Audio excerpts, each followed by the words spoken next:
할렐루야.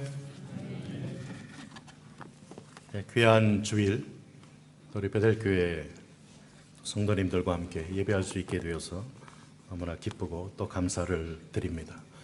하나님 앞에 드리는 예배, 이 예배가 있기 위해서 또 아침부터 열심히 여러 곳에서 수고하시고 섬기시는 분들 정말 하나님의 또 은혜와 위로가 충만케 되시기를 축복을 드립니다. 우리 한번 양옆에 분들과 인사 좀 나누시면 좋겠습니다. 하나님 말씀에 은혜 받읍시다. 한번 인사 나누시겠습니까? 하나님 말씀에 은혜 받읍시다. 오늘 말씀의 제목은 하나님의 복음입니다. 하나님의 복음. 영국의 소설가 허버트 웨일스라는 사람이 쓴 대주교의 죽음이라는 단편 소설이 있습니다. 주인공 대주교는 매일 오후 5시가 되면 기도실에 들어가 정확하게 1시간씩 기도합니다. 늘 똑같은 기도가 반복되었습니다. 그는 그날도 언제나 그랬듯이 정확하게 5시가 되자 기도를 시작했습니다. 오 거룩하시고 전능하신 하나님, 오늘도 종이 기도합니다. 종의 기도를 들어주옵소서. 바로 그 순간 놀라운 음성이 들려왔습니다. 그래, 무슨 일이냐? 대주교는 도대체 이 신성한 예배당에서 장난치는 사람이 누구요? 라고 소리치며 사방을 둘러보았지만 아무도 없었습니다. 대주교는 마음을 가다듬고 다시 기도를 시작합니다. 오 거룩하신 하나님, 전능하신 하나님. 그 순간 하늘에서 소리가 들렸습니다. 그래, 무슨 말이냐? 말해보아라. 내가 들으마. 깜짝 놀란 주교가 말합니다. 주님, 진짜 듣고 계셨군요. 그리고는 그 자리에서 쓰러져 심장마비로 죽고 말았다는 이야기입니다. 전혀 감동이 없으신 것 같아요. 이 이야기는 형식적인 신앙생활을 고발하는 이야기입니다. 오늘 우리의 신앙생활을 하나님의 말씀 앞에서 돌아보는 그런 이 시간 되시기를 소망합니다. 오늘 본문에서 사도 바울은 자신이 하나님의 복음을 위하여 택정함을 입었다라고 고백합니다.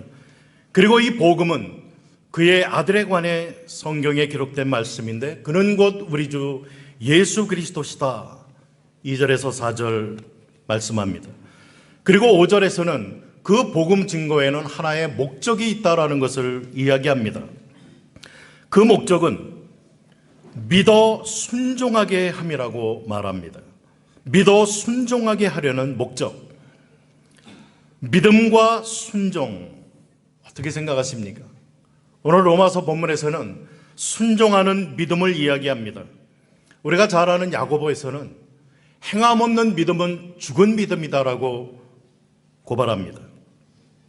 그리고 야고보서 2장 22절에서는 믿음이 그의 행함과 함께 일한다. 행함으로 믿음이 온전케 되었다라고 말하고 있습니다. 행함과 믿음, 이 둘은 함께 간다. 이 말씀을 확인해 주는 성경 구절이 요한복음에 있습니다. 이 구절 한 구절만 함께 찾아보길 원합니다. 요한복음 3장 36절 말씀입니다.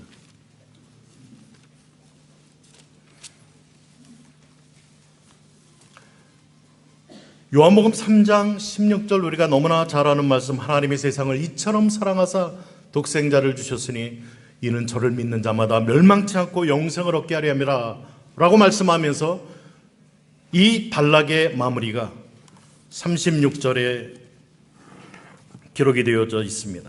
찾으셨으면 함께 읽습니다. 아들을 믿는 자에게는 영생이 있고 아들에게 순종하지 아니하는 자는 영생을 보지 못하고 도리어 하나님의 진노가 그 위에 머물러 있느니라. 아멘. 이 말씀을 잘 보시면 아들 예수 그리스도를 믿는 자에게 영생이 있다라고 말합니다. 그리고 예수 그리스도를 순종하지 아니하는 자에게는 영생이 없고 진노 가운데 그대로 있다라는 말씀입니다. 흔히 3단 논법이라고 이야기를 하죠. A가 B이고 C가 B이면 A와 C는 같다. 오늘 36절 보시면 예수 그리스도를 믿는 자 영생이 있다. 순종치 아니하는 자 영생이 없다. 즉 믿음과 순종은 동의어로 서로 자유롭게 바뀌어가며 사용되고 있다는 이야기입니다. 믿음과 행함, 믿음과 순종은 뗄래야 뗄 수 없는 동전의 양면과 같습니다. 항상 함께 간다는 것이 성경이 우리들에게 이야기해 주는 말씀입니다. 성경, 세번역 성경, 개역 성경, 스페인어 NTV 성경 다 똑같이 표현하고 있습니다. 그러므로 믿음과 행함은 함께 간다라는 걸 기억하시면서 성경에는 두 문화가 공존합니다. 하나는 구약적인 히브리적 세계관입니다. 그리고 또 하나는 그리스 철학의 영향을 받은 그리스식 세계관이 있습니다. 가장 두드러진 차이는 히브리인들의 사고방식은 구체적이고 윤리적이라면 헬라인들의 사고방식은 추상적이고 철학적이라는 사실입니다. 그래서 조금 어지러워하시는 분 계실 것 같은데요. 간단하게 히브리인들에게 있어서 믿는다라는 말은 자기 전체를 맡기는 것을 의미합니다. 그들이 누구를 믿는다라고 하는 것은 그 사람을 완전히 따라가는 것을 이야기합니다. 그를 따라 어디든지 가며 그가 시키는 일은 아무리 이해가 되지 않아도 그대로 하는 것을 의미했습니다. 그래서 그들에게 믿음이라는 것은 바로 그 삶 자체였던 것입니다. 믿음과 순종과 이에 따른 삶이 하나라는 개념이 이 히브리 사람들이 가지고 있는 세계관의 개념입니다. 그러나 그리스인들에게는 믿음이라고 하는 것은 그를 믿어주고 신뢰하는 것이지 그 사람을 따라가는 것은 아니었습니다. 그 사람을 인정하는 것과 그 사람이 하자고 하는 대로 따라하는 것은 완전히 별개의 문제였습니다. 그들은 얼마든지 믿으면서도 그 사람을 따르지 않을 수가 있었던 것입니다. 왜냐하면 그들의 사고방식 자체가 철학적이어서 자기들이 생각한 것이 바로 삶으로 연결될 필요가 없었기 때문이었습니다. 오늘날 우리의 생각체제는 히브리적이 아니라 그리스적 세계관입니다. 우리는 자꾸 이원론화를 하려고 합니다. 교회 안과 교회 밖에 자꾸 이 두 가지를 나눕니다. 믿음과 우리의 삶을 나눕니다. 헬라식 세계관입니다. 그러므로 히브리인들이 생각하는 성경이 이야기하는 온전한 믿음이 되려면 헬라인들이 생각하는 믿음에 실천을 더해야만 되는 것입니다. 야고보 사도는 가장 대표적인 믿음의 사람으로 아브라함을 들고 있습니다. 아브라함의 믿음은 어떤 믿음이었습니까? 우리가 아는 것처럼 하나님을 믿음으로 의롭다함을 얻은 아브라함, 창세기 15장 6절에 귀한 말씀이 나옵니다. 아브라함이 여호와를 믿으니 여호와께서 이를 그의 의로 여기셨다라는 말씀입니다. 아브라함이 무엇을 믿었습니까? 그것은 하나님께서 아브라함의 자손을 하늘의 별처럼 많게 하시겠다라는 약속이었습니다. 우리는 보통 아브라함이 그 약속을 믿었다라고 생각합니다. 그러나 아브라함은 그 약속을 믿기보다는 그 약속을 주신 하나님을 믿었던 것입니다. 그래서 아브라함은 무조건 하나님의 말씀을 따라갈 수가 있었습니다. 웬만한 믿음을 가지고 있지 않고서는 누군가를 따라가기가 어렵습니다.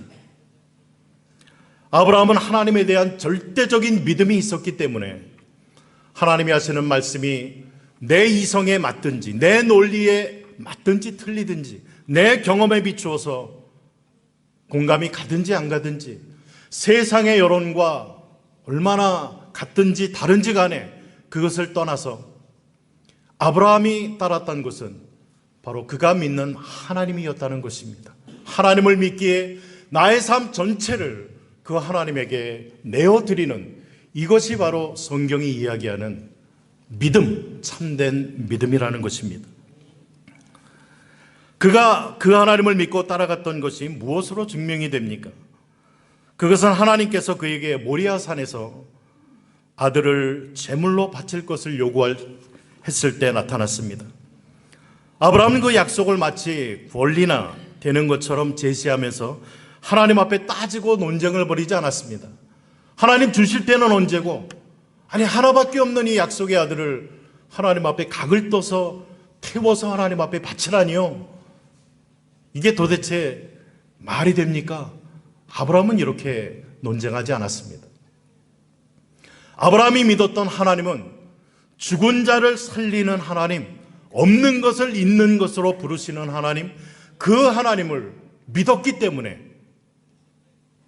그러한 하나님의 요구에 기꺼이 순종의 발을 내디딜 수가 있었던 것입니다. 이것이 바로 믿음입니다. 단순한 인식 차원이 아닙니다. 성경이 말하는 믿음은 한 번 믿으면 자신을 완전히 의탁하는 것을 말합니다. 자기의 계산과 방법, 생각, 이론, 논리, 경험 이러한 것들을 완전히 포기하는 것을 말하는 것입니다. 하나님에 대하여 들어서 아는 것 누구나 알 수 있습니다. 그러나 그 하나님을 믿고 그분께 자신의 모든 운명을 내어 맡기는 것은 오직 믿음으로만 할 수 있는 줄 믿습니다. 그래서 오늘 보면 로마서 1장 17절에서는 오직 의인은 믿음으로 말미암아 살리라, 이 말씀이 바로 그 하나님을 믿기에 어떠한 상황 가운데서도 순종하며 나아가는 믿음의 사람들의 삶의 모습이라는 것입니다. 그러므로 신앙은 결단을 요구합니다. 지금까지 내가 하나님 대신에 의지하고 절대시 했던 이러한 것들을 내려놓는 결단이 요구됩니다. 하나님께 완전히 자기 자신을 드리지 못하도록 막는 모든 것들에 대해서 결단을 내려야만 하는 것입니다. 로마서의 주제를 한마디로 요약하라면 1장 1절에 나오는 하나님의 복음이라고 할 수 있습니다. 하나님의 복음, 좀 낯설게 들리지 않으십니까? 보통 우리가 복음 하면 예수 그리스도를 이야기합니다. 그런데 누가 예수님을 이 땅에 보내셨습니까?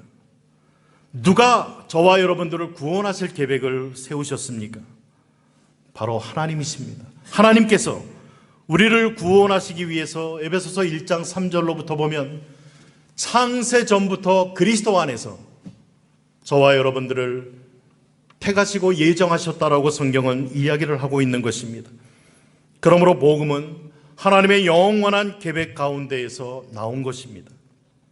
이렇게 놓고 볼 때 하나님의 복음이라고 하는 말은 더 광대하고 더 깊은 뜻을 담고 있다고 말할 수가 있는 것입니다. 로마서에 제일 많이 나오는 단어가 하나님입니다. 로마서에만 153번이 나옵니다.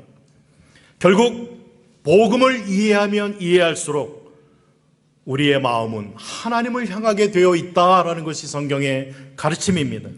우리의 눈은 하나님을 향하여 열리게 되어집니다. 우리의 입술은 하나님을 향해 찬양을 드리게 되어 있는 것입니다.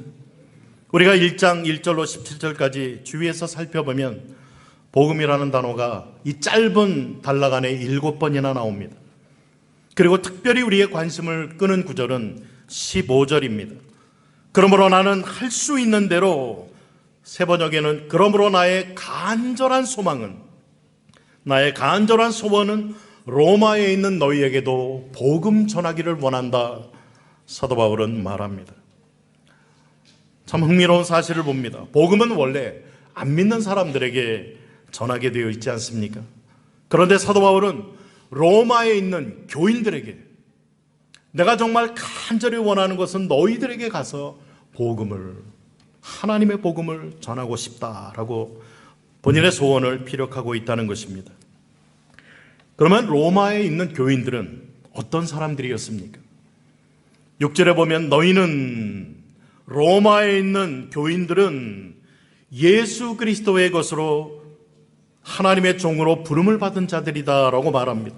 이미 예수를 믿고 구원받은 자들임을 말합니다.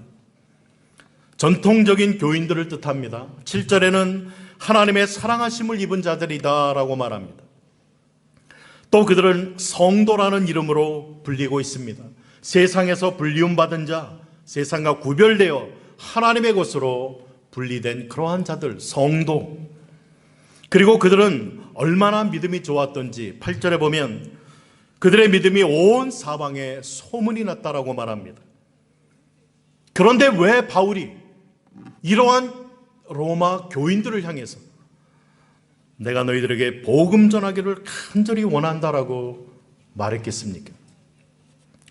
바울은 10절에 어떻게 하든지, 11절에 너희 보기를 간절히 원한다, 13절에 내가 여러 번 너희에게 가고자 했다, 그리고 15절에 할 수 있는 대로 무슨 수를 써서라도 로마에 있는 성도 너희들에게 복음을 전하고 싶다라는 자신의 심정을 이야기하고 있습니다. 왜 그랬을까요? 바울이 이 편지를 쓸 당시에 로마 교회는 적어도 20년 가까운 전통을 가진 교회라고 보고 있습니다. 그러므로 벌써 로마 교회 안에서는 첫 믿음의 순수성과 열정을 잃어버린 사람들이 꽤 많았을 것이라고 가정하는 것은 절대로 지나치지 않을 것입니다. 우리 모두는 잘 알고 있지 않습니까? 역사가 오래된 교회일수록 복음이 죽어있기 쉽다는 사실 말입니다. 교회 안에서 영적으로 심각한 병을 앓고 있는 사람들을 조사해 보면 대부분 예수 그리스도를 믿은 지 오래된 사람들이라는 것을 우리는 통계로 알 수가 있습니다. 그러므로 우리는 이렇게 이야기할 수 있습니다. 복음, 즉 예수 그리스도를 정말로 필요로 하는 사람은 교회 밖에도 참으로 많지만 교회 안에도 복음이 절실히 필요한 사람이 많다는 사실입니다. 다 예수를 잘 믿는 것 같아 보여도 그렇지 않다는 것입니다. 다 신앙적으로 건강한 사람 같아 보여도 실상은 그렇지 않다는 것을 시사합니다. 십자가 앞에서 다시 한번 깨어져야 될 사람, 하나님의 사랑 앞에 그 굳고 교만한 마음이 녹아지고 깨어져야 할 사람, 예수의 이름 앞에서 자기 자신이 죽고 다시 태어나는 은혜를 받아야 될 사람이 로마 교회에 있고 오늘 우리 이민교회, 우리 베델교회 안에도 있다는 것입니다. 교회를 다녀도 복음에 대하여 무지한 분들이 참 많습니다. 오래 예수를 믿었음에도 불구하고 십자가에 대해서, 예수 그리스도에 대해서, 영생을 얻는 문제에 대해서 무지한 분들이 많습니다. 그러한 사람들이 바로 복음을 다시 들어야 할 로마 교회 교인들인 것입니다.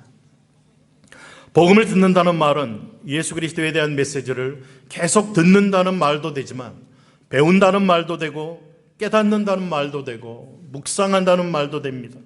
또 그 메시지가 주는 은혜 안에 거한다는 말도 됩니다. 다양한 방법을 통해서 예수 그리스도를 항상 가까이 모시고 그분이 나를 위해 무엇을 해주셨는지 그 구원의 은혜를 잊어버리지 아니하고 마음속에 깊이 담고 삶을 사는 사람, 그리고 언제든지 예수의 이름, 십자가, 구원, 죄사함, 영생, 하나님의 나라와 같은 이러한 기본적인 메시지를 들을 때마다 귀가 번쩍 열리는 그러한 사람이 되는 것을 말합니다. 여러분들은 지금 어떻습니까? 우리가 복음을 다시 들으면 어떠한 일이 일어나는가? 로마서 1장에서는 우리에게 세 가지로 이야기를 해줍니다. 첫째로, 그것은 복음을 다시 들으면 구원의 감격을 회복하고 지속할 수가 있게 된다는 것입니다. 구원의 감격을 회복하고 지속함으로 12절에 보면 사도 바울은 피차 안위를 받기를 원한다라는 말을 합니다. 예배 후에 함께 부를 찬양 정결한 마음 주소서. 오 주님, 정직한 영을 새롭게 하옵소서. 나를 주님 앞에 멀리 하지 마시고 주의 성령을 거두지 마옵소서. 그 구원의 기쁨 다시 회복시키시고 변치 않는 마음 내 안에 주소서. 시편 51편에 나오는 다윗의 회개 기도문입니다. 둘째로 복음을 다시 들으면 복음의 능력이 회복된다고 오늘 본문은 이야기를 하고 있습니다. 17절에서 로마서에서 가장 중요한 구절을 우리는 발견합니다. 바로 로마서의 제목이요, 주제가 됩니다. 이 본문에 보면 왜 바울이 복음을 부끄러워하지 않느냐? 그 이유는 모든 믿는 자에게 구원을 주시는 하나님의 능력이 되기 때문에 그렇다라고 이야기를 합니다. 구원을 주시는 하나님의 능력, 이 능력을 회복하기 위해서 복음을 다시 들어야만 된다는 말씀입니다. 구원을 주시는 하나님의 능력이라는 말은 하나님만이 하실 수 있는 일이라는 뜻입니다. 구원이 무엇입니까? 구원은 나중에 죽어서 천국 가는 것, 틀린 답은 아닙니다. 그러나 여기에서 머무르면 안 됩니다. 오늘 본문 17절에 보시면 복음에는 하나님의 의가 나타나서라고 기록하고 있습니다. 구원받았다는 것이 무엇인가? 그것은 절대로 용서받을 수 없었던 이 죄인이 하나님 앞에 모든 죄를 용서받은 자 된 것, 의인된 것, 하나님과 화목되어진 것을 이야기를 합니다. 그래서 이제는 하나님과 원수되었던 자가, 하나님의 진노 아래 놓여있던 자가 하나님의 아들이 되어지고 죄와 죽음과 마귀의 권세로부터 자유함을 얻은 자 되고 내 안에 영생이 있고 하나님의 나라의 영광이 약속되어 있다는 것을 알고 있는 자를 이야기합니다. 내 영혼이 복음을 듣고 하나님 앞에 의인이 된 이 사실은 우리의 삶의 전 영역에 다 영향을 끼칩니다. 우리의 지성과 감성과 의지, 이 모든 부분들이 이제는 주님으로 바뀌게 되어진 새 사람을 이야기를 합니다. 그러므로 구원이라는 것은 전인격적인 것이요 현세와 내세를 다 포함하는 말인 것입니다. 그럼 하나님의 능력은 구체적으로 무엇입니까? 복음의 능력. 여러분들은 하나님을 믿으면서 어떤 능력을 구하십니까? 오늘 로마서 1장에서 이야기하는 구원을 주시는 하나님의 능력, 이것은 다름 아닌 내가 죽고 이제는 그리스도가 내 인생의 주인이 되어 사는 삶을 살아가게 하는 능력을 이야기합니다. 주님이 이제는 나의 주인, 나의 생명, 나의 사업과 자녀와 매사의 모든 결정권을 행사하시는 주인이 바로 주님임을 모시고 그 주님의 말씀에 순종하며 살아가는 삶을 살 수 있게 하는 능력, 이것이 복음의 능력인 줄 믿습니다. 복음은 우리의 마음과 생각을 변화시켜서 하나님의 뜻대로, 하나님의 말씀대로 순종의 발걸음을 내디딜 수 있도록 만들어주는 것입니다. 마지막 세 번째로 하나님의 복음의 말씀을 들으면 그 복음 앞에 믿음으로 순종으로 반응하는 일이 현재 진행형으로 계속 되게 된다는 말씀입니다. 구원이라는 말은 명사가 아닙니다. 이것은 동사요, 현재 진행형으로 계속 진행되어져야 되는 그러한 말씀인 것입니다. 로마서를 쓴 사도 바울은 그의 서신 갈라디아서에서도 말합니다.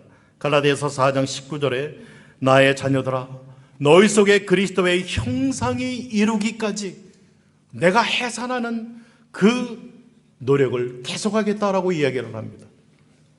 구원받은 자에게 이루어져야 되는 하나의 목표가 있습니다.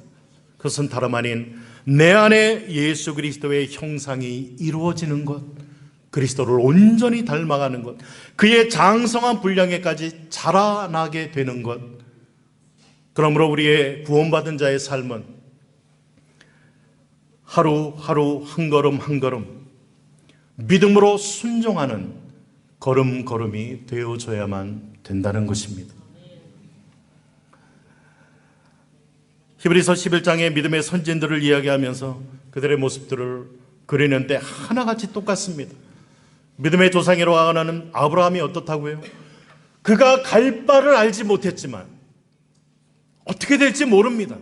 어떠한 일이 일어날지 아브라함은 몰랐어요. 정말 그가 가야 할 목적지가 정확히 어디였는지 몰랐습니다. 그럼에도 그가 순종의 발걸음을 내디딜 수 있었던 것은 하나님을 믿었기 때문이다라고 성경은 이야기를 합니다. 믿음의 사람들은 무슨 능력을 나타내고 그러는 사람들이 아닙니다. 히브리적 세계관을 가지고 하나님을 믿기에 나의 온 인생과 삶을 그 하나님 앞에 드리면서 그 하나님의 말씀을 순종하며 나아가는 자, 내 이성과 상관없습니다.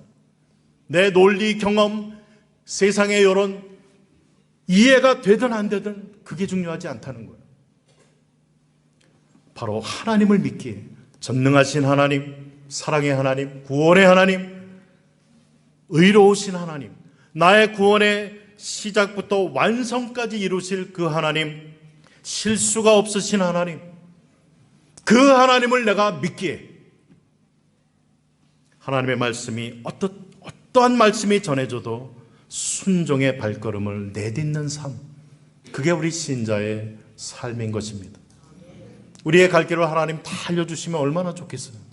내일 무슨 일이 일어날지, 앞으로 무슨 일이 일어날지 알려주시면 얼마나 좋겠습니까? 그런데 아는 사람 아무도 없습니다. 그저 우리가 할 수 있는 것은 한 걸음 한 걸음, 하루하루 순종을 선택하고 믿음을 선택하고 내가 믿는 나의 삶을 위탁한 그 하나님을 선택하면서 한 걸음 한 걸음 나아가는 삶이 믿음의 삶인 줄 믿습니다. 지금 예배드리는 성도님들 가운데도 다시 복음을 들어야 할 분들이 있는 줄 압니다. 만약에 사도 바울이 오늘 우리가 예배드리고 있는 이 자리에 다시 올 수 있다면 갈라디아 교인들에게 했던 본문의 말씀을 그대로 하시지 않을까 생각이 듭니다. 나의 자녀들아, 너희 속에 그리스도의 형상이 이루기까지 내가 해산하는 수고 아끼지 아니하겠다. 너희는 믿음으로 그리스도의 장성한 분량에까지 순종의 발걸음을 내디디며 나아가라 라는 이 사도 바울의 음성을 우린 듣게 될 줄 압니다. 나는 할 수 있는 대로 베델교회에 있는 성도들에게 복음 전하기를 원하노라. 바로 이 말씀이 이 시간 우리를 향하신 주님의 음성인 줄 믿습니다. 우리 함께 일어나셔서 말씀을 생각하시면서 기도하는 마음으로 정결한 마음 주시옵소서. 찬양 함께 드리겠습니다.